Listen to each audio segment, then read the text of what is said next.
This 5-minute solution will show you how to unblock any blocked contact number on iPhone. If you accidentally blocked a number, now you are wondering how to unblock the number. Just follow these simple 2 ways to unblock any number. The first way is open your phone app, select contacts. Now open the contact you want to unblock.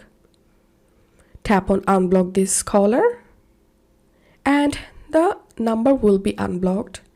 And to see your whole block list, go to settings, scroll down and tap on phone, tap on blocked contacts, and here you will get the list of your blocked contacts. And now for example, I want to unblock this number, so I'm gonna swipe into the left side, tapping on unblock, and that's how we can unblock number on iPhone.